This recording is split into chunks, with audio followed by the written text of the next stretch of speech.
Actuellement ñun on est membre ou bien on est acteur ci secteur muy média et je pense que nekk acteur nag naam corporation baax na jàppalante entre pairs lu am solo la mais dama gëm ni tey am na benn combat bu média yi di porter et li tax mu intéressé ñu ñun parce que dafa am ñu am seen combat clair et loolu dinañ ci revenir avec des détails bëgg ci nag boole waale tous les acteurs de la presse dem nañ sax ba dans leur démarche bëgg a falsifier l'histoire et poñ boobu la ñuy njëkk a taxaw d'abord poñ boobu noonu bëgg a gëmloo àdduna wërngal këpp ni on a une presse boo xamante ni nii toutes les alternances maanaam coppite yi nga xam ne askanu Sénégal namm na ko wala amaloon na ko ci histoire am la ko tàmbalee Diouf président Abdoulaye Wade président Macky Sall président Diomaye alternance yi amoon yëpp diggante 2000 jàpp tey 2025 presse bi dafa am rôle bi mu ci joué. loolu mën nañ ko d'accord bu dee ñoo ngi à l'an 2000 bi nga xam ne amoon na ay médias yu commencé woon juddu mën nga ni des médias am na rôle bi ñu joué ci époque boobu noonu loolu mën nga ko nangu à l'an 2000 en 2012 mën nga nangu ni presse am na rôle bu bëri bu mu joué ci alternance bi am avec l'arrivée du président Macky Sall même bu fekkee foofu da ngay relativiser ñi doon xeex dañ doon xeex pour askan wala doon xeex pour seeni poche gis nañ ni benn ci médias yi ci gën a ràññee gannaaw bi ñu créé cette alternance là après ils ont reçu li nga xamante ni mooy la récompense par des privilèges yu ñu am sur le plan fiscal par des privilèges yu ñu am ci li leen nguur daal jox wékku ko ci ni layal ma pointel du doigt ñi nga xamante ni nii tey ñoo nekk dans l'opposition boobu mooy deuxième alternance bi troisième alternance bi avec le président Diomaye nag dafa am loo xam ne sénégalais yi duñ ko nangu duñu nangu que ce soit des patrons de presse ou bien des politiciens lu tax ma rax ci politiciens yi mooy Abdourahmane Diouf ci anniversaire bi mujjee amal dafa citer presse bi ba ne presse bi sax dañu bokk ci des combats yi nga xamante ni ou bien des alternances yi am ci réew mi loolu mun nga ci keccet 2024 bokk ci mars 2024 alternance bi fi amoon wala révolution bi la presse classique amul benn rôle bi mu ci joué loolu c'est dans le dessein de falsifier l'histoire et dañuy dégg ce même élément de langage là ci ñenn ñi jiite médias yi naan presse dafa am rôle bu mu mës a joué ci bu askan soxlaa presse bu 2024 wala presse bu 2021 2024 bokk ci loolu aussi nous acteurs de la presse duñu accepter des Sénégalais recouriroon ci d'autres moyens muy le digital muy des chaînes YouTube muy TikTok muy sur Facebook muy sur Twitter di mener le combat avec leurs moyens ba def une révolution une alternance ay nit tey 2025 taxaw ne ñoom ñoo porter ce combat là pour cette alternance ce n'est pas vrai et loolu dañ ci bëggoon taxaw tàmbalee ko ci lan moo xewoon période boobu noonu dañ doon jàpp nit ñi di leen persécuter maa ngi doon wax sànq rafle lañ doon def di jàpp nit ñi di tëj mais yamul ci tëj dañ daan jàpp nit ñi di rey ñoo xam ne rey bi ñu leen rey ci moment bi ñu leen reyee représenté wu ñu woon benn menace pour que ñu rey leen damay jël benn exemple pour ñi bëgg a falsifier histoire naan alternance bi mu jàmm presse dafa am rôle bi mu ci joué ba tax dañ leen war a dooleel may leen doole. nañu jël benn événement kese laa jël exemple muy entre les événements du 16 jàpp 17 juin 2023 période boobu am na ñetti doomi Sénégal yu dee parce que dañu génnoon pour manifester ñenn ñi sax jàpp nañ ni sax manifester taxul leen jóg mais nekk nañ ci benn période ci mauvais moment bi. ñàkk seen bakkan moment yooyu may wax diggante le 16 jàpp 17 juin 2022 lan moo ci nekkoon taxawaayu média ñi taxaw tey ni média alternance bi am média dafa am rôle bi mu ci joué lan moo nekkoon taxawaayu média yi dem lañ yër ci période boobu noonu lan moo nekkoon position média yi bi ñu reyee ñetti doomi Sénégal ci ñaari fan. nañu jël avec la complicité de la régie Vox Populi lan la ñu xëy publier l'État étale sa puissance neutralise Sonko Barth et compagnie. état wane na dooleem gannaaw ba ñu rey ñetti doomi Sénégal ñenn ñi ñu gaañ leen ñenn ñu tëj leen ñu ne état wane na dooleem faagaagal ñi nga xamante ni nii seeni pexe Sonko Barth ak ña nga xamante ni ñii ñoo leen di gunge lii mooy taxawaayu presse moment bi nga xamante ni am na ñu doon woote alternance lii moo nekkoon taxawaayu presse bu Sénégal. ñu demaat ci Les Échos lan lañ titré rassemblement interdit de Yewwi Askan Wi la manif fait flop ndaje wa dafa nërmeelu. ñetti doomi aadama dee nañ ci des dizaines de blessés ñu def ci benn sous-titre bu garaaw bu ñàkk yërmande sax les forces de défense et de sécurité ont circonscrit la manifestation de main de maître di kañ ña nga xamante ni ñooy taxawaay force de l'ordre yi ci jàpp nañ ni ñetti doomi aadama ñoo dee neutraliser nañ li nga xamante ni mooy les manifestations di ko kañ di ko bàkk lii moo nekkoon taxawaayu presse moment bi Sénégalais yi doon woote alternance soppi li fi nekk. demaatal beneen journal muy enquête manifestation réprimée de Yewwi Askan Wi et Wallu l'état de droit dans ses bottes état taxaw na temm wane fermeté jàkkaarloog ñi nga xam ne ñoo jug ne dañuy soppi réew mi lii moo nekkoon taxawaayu presse diggante 2021 jàpp 2024. demal Walf Quotidien lan lañ titré woon gannaaw ba ñetti doomi sénégalais deewee vendredi chaud à Dakar et Ziguinchor comment l'état a neutralisé la manif de Yewwi Askan Wi naka la état wane dooleem ba fànq wala boog faagaagal li nga xamante ni mooy ndaje bi nga xam ne waa Yewwi Askan Wi woote woon nañ ko ngir nee nañ dañu bëgg alternance ci réew mi. demal beneen journal muy l'exclusif ñu ne rassemblement avorté de l'intercoalition Yewwi Wallu peine perdue def photo Antoine Diome ca kanam di ko bàkk di ko kañ wane njàmbaaram ci ni mu taxaw neutraliser li nga xam ni droit élémentaire la muy la liberté de manifester lii moo nekkoon taxawaayu presse diggante 2021 jàpp 2024. demal Le Quotidien lan lañ def répression de sa manif après 3 morts yow muy Yewwi Askan Wi dégage avec un jeu de mots maanaam muqi nañ li nga xam ne mooy ay gaz lacrymogène waaye ca beneen signification bi dégagé nañ leen état wane na li nga xamante nii mooy dooleem. mais am na beneen journal bi ci gën a def lu garaaw lii moo nekkoon taxawaayu média Direct News manifestation du 18 juin 2022 de Yewwi Askan Wi une rébellion bien maîtrisée maanaam ñoo xam ni dañu jóg ngir def ay ñaawteef ñu mën leen dippe des rébellions même su fekkee ne entre guillemets lañ ko def état maîtrisé na la nga xamante ni nii ña ngi ko doon sabab donc lii moo nekkoon taxawaayu presse Sénégal mun nga jël beneen am na 24 heures lu ñu titré woon l'état Benno Bokk Yaakaar en marche ginnaaw bi nit ñi di manifester état bu Benno Bokk Yaakaar wane nañ seen dooleeg seen taxawaay pour faire face ñi nga xamante ni nii ay sénégalais lañ lenn yoon garantie la muy le droit de manifester ñu taxaw di ko kañ gannaaw ba ay ñetti doomi ci Sénégal ñàkkee seen bakkan donc tey on va pas accepter lii lépp xew ci dëkk bi médias yi am rôle bi ñu joué woon wan ginnaaw seen askan ci ñaxtu yeen doon xeex parce que ñu doon manifester même bu fekkoon da doon identifié wu ci benn parti politique ay sénégalais lañ mais des sénégalais manifestent des médias jël position taxaw ci côté buur ngir muy gën a noot askanam gannaaw ay nit yu dee. amoon na ci benn manifestation bu fa amoon la ko jiitu dafa am benn journal bu xëy titré général Moussa Fall réussit son baptême du feu lii moo nekkoon taxawaayu presse kon du ñu bàyyi tey ba 2025 au nom d'un combat boo xamante ni ay nit ñoo koy mëne pour des intérêts crypto personnels un combat politique bëgg mbubboo média yi teg ko ci ne média dafa yàgg am rôle bi mu doon joué daan na am waaye du mars 2021 jàpp février 2024 média dafa am fu ñu féete woon mooy côté nguur mosuñu féete côté askan wi. léegi nag lan moo xew li xew mooy média yi gannaaw ba ñu bëggee falsifier histoire ba noppi bëgg nañ teg leneen deuxième bi mooy dans une démarche d'affrontement dañu jël mercredi 29 octobre 2025 média yi nee nañ dañu taxawal benn front dippee ko FDLP muy front pour la défense de la liberté de la presse lu ko waral ñu ne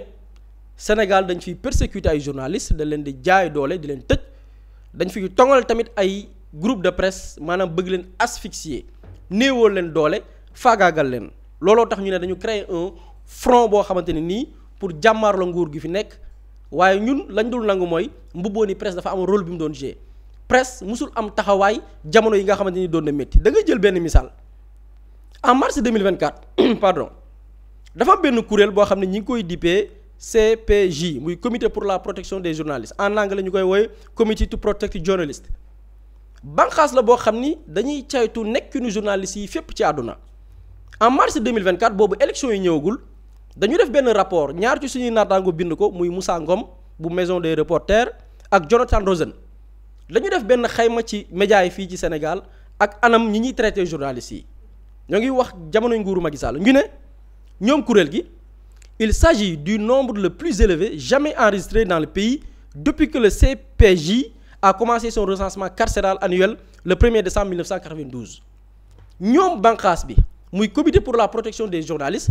ñu ne depuis ba ñu créé seen mbootaay googu noonu décembre 1992 Sénégal mi ngi doog a am limu journalistes yu ñu doy ñu jàpp leen tëj leen kaso jamonoy Macky Sall musul am ñoom d'après seeni xayma depuis bañ ko créé 1992 lépp ñaar fukki at ñoom ñu ngi topp Sénégal di xool ni ñuy traité journalistes yi ak àdduna wërgal këpp mais c'est la première fois ñu gis lim bu doy ni ñu jàpp ko ci ay journalistes loolu sénégalais laay bàyyi ñu seede est-ce que déggoon ngeen fi front pour la défense de la liberté de la presse loolu sénégalais ñooy constaté musul am jamais les organisations des presses dajaloo créer un front pour faire face à Macky Sall parce que Sénégal atteindre na record ci jàppum journaliste médias yi musuñ jóg tey nag bu ñu jógee ñu comparer loolu ak tey nee naa ay données kese la ñuy joxe du ñu wax suñu xalaatu bopp novembre 2025 ñi ngi novembre 2025 dafa am benn mbootaay buy wuyoo ci turu Reporters sans frontières benn bànqaas la boo xam ni en temps réel maanaam jamono ji ñuy wax il fait 10h53 dañuy analyser àdduna wërngal këpp dëkk bu ne journalistes yi ndax dañ leen di rey wala dañ leen di tëj avant émission bi la ñu def xayma bi en temps réel ñu gis ni bu ñu xoolee journaliste boo xam ne dañ leen di rey fii Sénégal 0 bu ñu xoolee ñiy collaborer ak ay médias tamit ba xam dañ leen ci topp pour rey leen 0 c'est-à-dire que Sénégal tongaluñ fi journaliste pour rey ko keneen tamit kuy collaborer ak média tongaluñ la pour rey la en temps réel jamono ji may wax novembre 2025 nga dem est-ce que jamono ji à ce jour am na ay détenus ñoo xamante ni ay journalistes lañ Reporters sans frontières ne 0 amul journaliste bu ñu mettre en prison jamono ji amul tamit benn collaborateur boo xam ne média ngay liggéeyal en temps réel jamono ji boo xam ne tëj nañ la kaso kon situation bi comparé ko en mars 2024 moment bi ñuy publier un rapport ne Sénégal battre na record am ci journalistes yi ñuy jàpp di leen tëj da ngay gis ni situation Macky Sall moo gënoon catastrophique que jamono ji nga xam ni on te dit que 0 amul journaliste wala kuy collaborer ak média koo xam ni soit togal nañ la pour ray la wala ñu jàppale di la tëj kaso 0 c'est-à-dire que kon tey journalistes yi tey la ñu gën a nekk seen jàmm médias yu jóg na ñoom dañu créer front pour lan pour seeni mbiri bopp parce que la ñuy wax ni dañ koy kaas muy dañuy togal journalistes yi wala dañuy faagaagal médias yi amul situation boobu nekku fi léegi nag lan mooy combat bi li nga xam ne ñu ngi koy mëne loolu waxoon naa ko fii publier woon nañ la déclaration dañ koy taataanaat lan moo nekk soubassement wu lan moo nekk la tax a jóg ñoom médias yi ak ña leen jiite lan moo nekk le combat réellement wolof dafa naan ko wax feeñ nañu déglu extrait bi ñëwaat. Ce nouveau régime là, comme l'a confessé le Premier ministre lors de son voyage en Chine, ils veulent créer un parti-État. Un parti-État ne passera pas au Sénégal. Un parti-État ne passera pas au Sénégal. Un parti-État ne passera pas au Sénégal. fàttali naa leen ne ku nga xam ne en 2023 fugitif la woon dafa daw Ndakaaru dem làqatu ji Ziguinchor mu amoon un mandat d'arrêt de la justice sénégalaise comme moom contre moom muy Ousmane Sonko nekk tey premier ministre moom moo jëkk ubbi buntu bi. déclaration bi mi ngi am ca ëllëg sa gannaaw bi ñoom patron de presse yi créé lu ñuy wooyee FDL muy Front pour la défense de la liberté de la presse yaakaar naa ñiy déglu jàng nañ ci ne lii discours bi jotewul dara ak xeexal journalistes yi jotewul dara ak xeexal médias yi comme ni ma ko waxee léegi ku wax feeñ seen objectif seen combat mooy nee na du ñu nangu parti état ay médias tey ñoo porter des combats politiques pour ne nguur wala parti bi nga xamante ni nii majoritairement sénégalais yi ñoom la ñu tànn ne doxal leen projet bi ngeen ñu jaay ay patron de presse taxaw ne du ñu nangu parti état boobu noonu maanaam la volonté populaire li sénégalais yi bëgg ñun dañuy taxaw xeex ak moom te ci xeex boobu noonu la ñu nekk pour que nit ñi éveillé wu xam lan moo nekk di xew actuellement nag teg nañ li nga xamante ni mooy seen plan d'action wax naa di benn problème amu fi selon des rapports nee nañ Sénégal rayuñu fi journaliste tëjuñu fi journaliste ñu ne ñoo nag malgré loolu pour des combats politiques parce que ku wax feeñ du ñu nangu parti état lan la ñu nekk di def ñu ngi dans la défiance fan yii dañu publier woon benn bataaxal ñu dippee ko éditorial commun du FDLP muy bànqaas bi ñu créé ne dañuy jàmmarloog li nga xam ne mooy l'État titré woon ko la presse se dresse contre le monstre nee na dañu teg plan d'action lan la ñu nar ci bataaxal boobu ñu bindoon ñu ne à cette décision structurante s'ajoute une initiative symbolique forte qui est l'opération Anonymous prévue du 3 au 13 novembre 2025 jël nañ créer benn slogan tuddee ko Anonymous ñu ne gannaaw ba ñu structuré woo créer li ñuy wooye li nga xamante ni nii mooy FDLP muy Front de défense pour la liberté de la presse daañu amal ay xeex diggante 3 jàpp 13 novembre 2025 ñu ne durant 10 jours fukki fan dinañu solliciter leurs consoeurs et confrères képp koo xam ni yaa ngi yëngu ci wàllu média moo xam ngay góor wala jigéen de ne citer ni montrer les autorités officielles dans leur couverture médiatique maanaam ci seen combat contre xeex état parti ne duñ ko nangu parce que du daraay journaliste dinañ sàkku ci journalistes yi moo xam góor wala jigéen ci say production bul tudd benn autorité officielle ñi bokk ci nguur gi ci say couverture médiatique bu leen tudd ndaka ngay def ñu ne les titres seront mentionnés dinañ wax daal ban ndombal tànk nga am waaye duñ tudd sa tur mais les noms et images occultés li nga xam ne mooy sa tur duñ ko bind waaye sa xar kanam tamit nañ ko nëbb masqué ko maanaam flouté ko ci loolu lañ nekk nee nañ ñu ne ce geste volontaire pacifique et créatif vise à rappeler que l'information n'est pas un instrument du pouvoir mais un droit du citoyen ñu ne nag loolu noonu geste boobu noonu du lenn lu dul benn démarche boo xamante ni nii duñ ci yëkkati ngànnaay maanaam c'est pacifique pour rappeler fàttali ne la nga xam ne mooy xibaar ba wër te wóor benn droit la boo xamante ni nii askan waa ko moom te waruñ lekk li nga xamante ni mooy instrument du pouvoir maanaam ngànnaay woo xam ni nguur da koy jëfandikoo di ko xeexee lii mooy seen plan d'action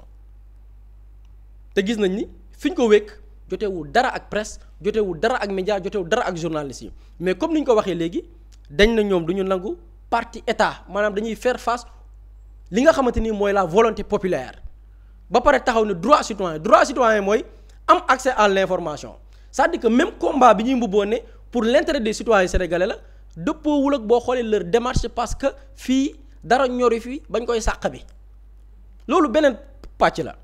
léegi nag lan moo nekk di xew tey xëy nañ ne dañuy annoncer benn manifestation tey à la maison de la presse ñu ne dañuy kaas yenn ci ay mbir am na lenn loo xam ne ñenn ci suñu naataangoo fësal nañ ko tey ñu ne mobilisation pour la création de FDL maanaam loolu ñu créé muy front pour la défense de la liberté de la presse dañ koy jëmmal officiellement yenn ci ay ponk nag yi nga xam ne nag mentionné nañ ko bu ñu sukkandikoo ci bataaxal yi nga xamante ni tasaare nañ ko ci yenn médias yi ñu ne dañuy mettre pression état pour li nga xam ne mooy aide à la presse parce que lan lañ ci wax ci aide à la presse ñu ne état bi dafa def lu ñuy woowee lu ñuy mën a dippee boog accès corsé au fonds d'appui à la presse maanaam nguur gi fi nekk ci aide à la presse bi dañu ñëw durcir maanaam gën a teg médias yi yan wu diis goo xamante ni nii bu ñu demee tey pour am aide à la presse dañ leen di éliminer ñoom ñëpp maanaam nguur gu bees gi dañoo créer ay conditions yu bees pour néewal leen doole foofu tamit mu laaj leeral parce que ñun aussi on est journaliste comparé nañ diggante critères yi nguur gu bees gi teg ak critères yi Macky Sall tegoon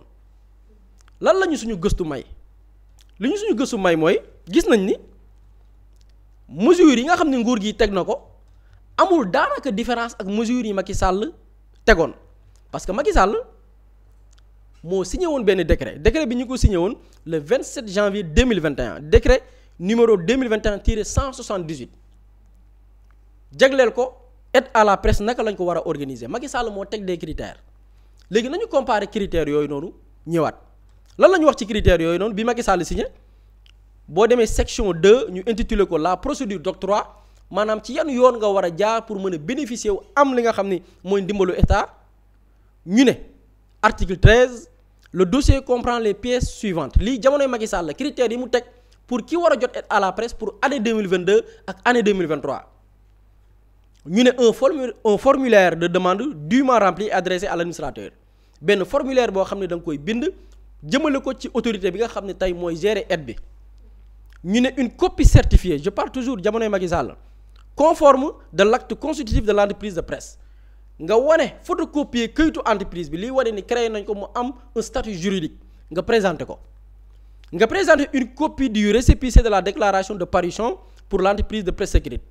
nga wane benn ci photocopie bu dee ci wàllum journal ngay yëngu ab këyit nga wane li nga xamante ne mooy récépissé de déclaration bi wane ni journal bi mi ngi paraître critère u Macky Sall yi ba tey ci critère u Macky Sall yi nga boole ci yow média bi benn quitus fiscal maanaam yow entreprise bi est-ce que am nga quitus fiscal nga teg ci quitus des organismes de prévoyance retraite et de sécurité sociale loolu boo ko déggee mooy yow entreprise bi est-ce que yaa ngi cotiser say employés IPRES ak caisse de sécurité sociale critères yi Macky Sall moo ko fi tegoon 2021 ñu dolli ci un justificatif du siège social de l'entreprise nga wane entreprise bi am nga makkaan foo xam ni mën na la fa fekk xam ni fii ngeen di liggéeyee ñu ne un descriptif du projet à financer avec une mise en relief de l'impact sur le développement de l'entreprise yow entreprise bi da ngay bind benn projet boo xam ni nga ne lii mooy samay problème am naa benn projet de développement fii laa bëgg a yegg lii laa soxla ci financement pour sama entreprise de presse mën a suqaliku mën a def li nga xam ne mooy service public jox askan wi xibaar bu wér te wóor un projet ñu ne terax ji dolli un engagement sur l'honneur à utiliser le financement octroyé qu'au profit des activités de l'entreprise de presse nga waar ci ne xaalis bi bu ñu la ko joxee doo ko jëfandikoo neneen nu bokkul ak kër ga nga xamante ni ca ngay liggéey muy entreprise de presse yow nga waat ko yow patron de presse bi nga dolli ci un numéro de compte bancaire de l'entreprise joxe say information bancaire pour bu ñu valider fañ lay virer xaalis bi mu am aussi un engagement à produire un compte rendu d'exécution et accepter toute vérification souhaitée par le FADP yow entreprise bi nga engagé wu ci ne xaalis bi gannaaw bu ñu la ko joxee bépp dépense boo ci def donte 15 la nga justifier ko ci këyit ne dërëm bii dugal naa ko fii critères yi président Macky Sall moo ko tegoon décret bi lim naa ko sànq ñu ngi ko signé le 27 janvier 2021 numéro décret bi di 2021-178 critères yi lan mooy différence sama critères yi nguur gu bees ki teg c'est les mêmes critères nekkal entreprise présenter li nga xam ne mooy quitus fiscal présenter li nga xam ne mooy say cotisation au niveau de l'IPRES ak caisse de sécurité sociale présenter un projet bu dee da nga bëgg a développer wu ban objectif nga am ak lan mooy say besoin en financement nga bind ko ci projet nga waat ni xaalis bi bu ñu la ko joxee di nga ko jëfandikoo na nga ko war a jëfandikoo waaye itam nga engagé wu ci ne dërëm boo ci dépensé di nga ko justifier ci këyit dégtal ko nguur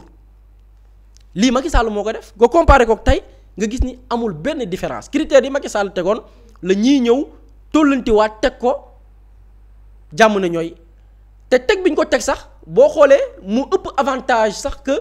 ci protéger journaliste xam nga ñoom dañ ne dañuy xeexal journaliste yi ci fond dette bi dañ ne da ngay présenter journaliste yi ya fa nekk di fa liggéey ñu leer ni yow yaa ngi employé ay nit nga justifier ko loolu bénéfice su kan la journaliste yi entreprise bu nekkul en règle di nga dem jéem a nekk en règle di traiter say journaliste na mu waree di leen cotiser fa nga leen war a cotiser donc boo xoolee critères yu bees yi avantage yu sax les journalistes la parce que seeni entreprise dinañ dem inscrire leen fan leen war a inscrire di leen traiter traitement bu baax léegi ñoom lii lañ taxaw ne dañ koo corser pour néewal leen doole alors que même critères yi la Macky Sall tegoon léegi nag la différence mooy lan pourquoi la pression parce que Macky Sall bi mu tegee créer critères yi appliqué wu ko dafa tegal médias yi ne lii ngeen war a respecter pour am aide à la presse ñu defar benn liste loolu mooy la réalité lii mooy l'histoire jamonoy Macky Sall bi ñu tegee critères yi dañoo dajale benn comité ñu xool kan moo remplir critères yi médias yi fi nekk di tëb di dal ñii ñëpp laax de sans exception ñi gën a bëri wax ci presse bi jamono yi ñëpp laax de sans exception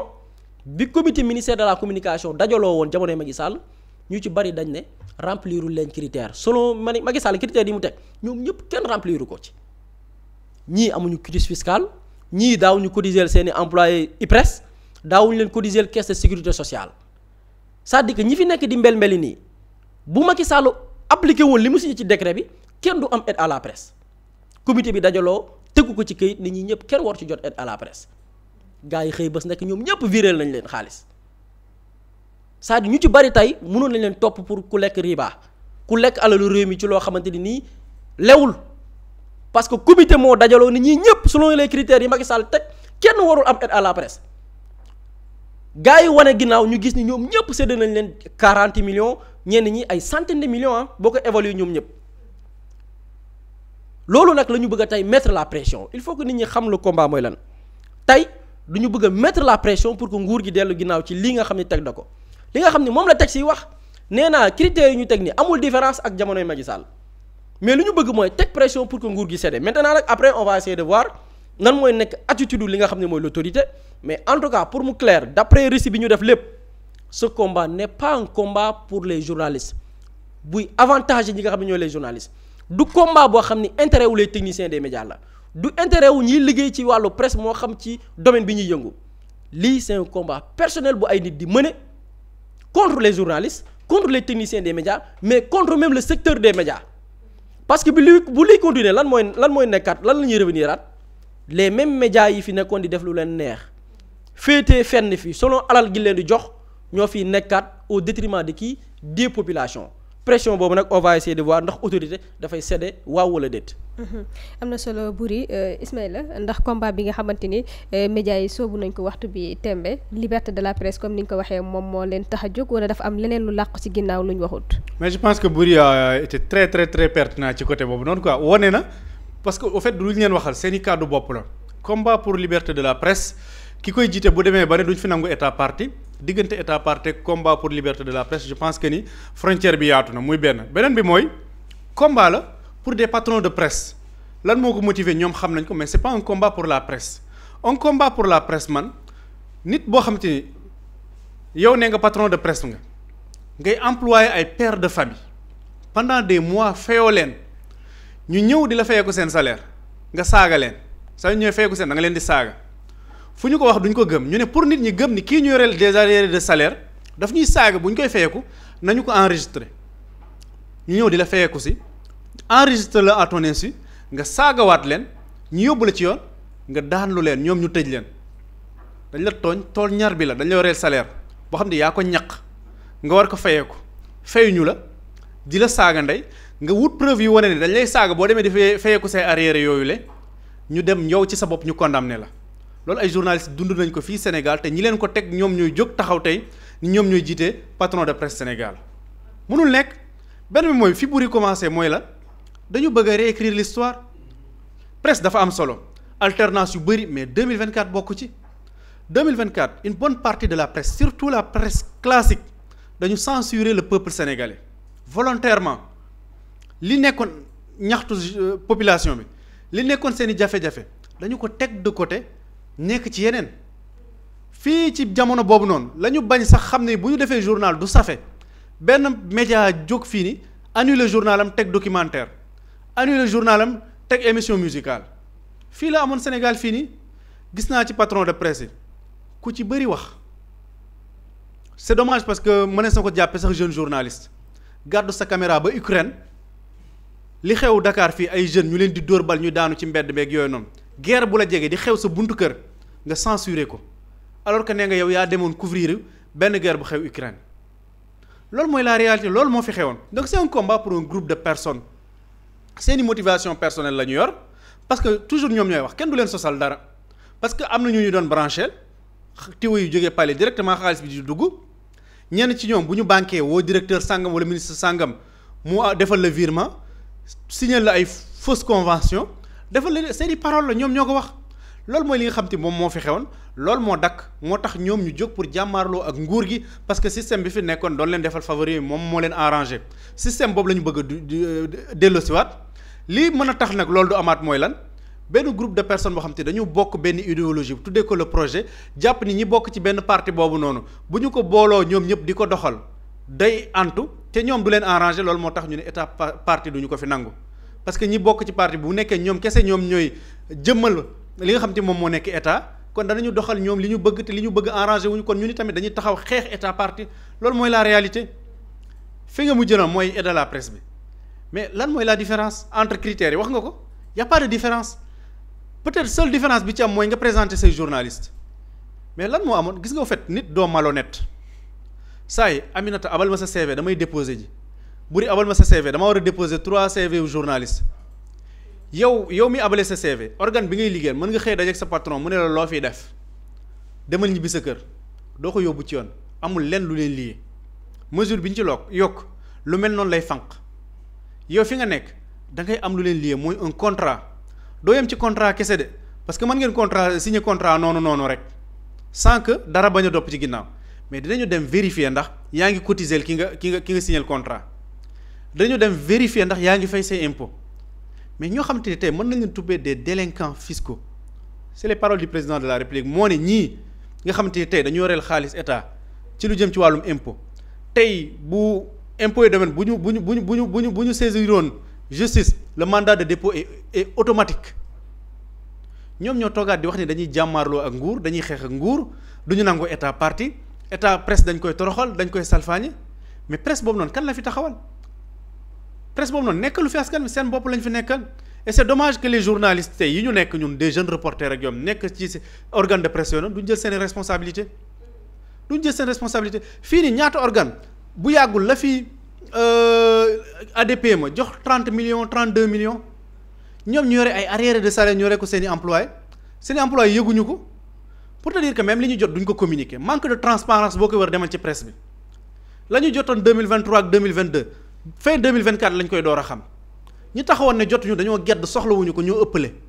mosuñu ko wax lan moo tax ñu taxaw ne état bëgguñu li ñuy jox soxlawuñu ko lii du ak yalwaan la duñu ko laal te fekk jot nañ ci suuf ba pare lan moo tax état weejewu leen c'est parce que tout simplement am na lu ñuy defal état loo xam te bëgguñu mu siiw loolu mooy li nga xam te moom moo fi doon am ce combat là c'est pas un combat pour la presse sénégalaise c'est un combat pour un groupe de personnes boo xam te seen i intérêt personnel moo leen tax a jóg ci la ñuy dox suba ba ngoon jot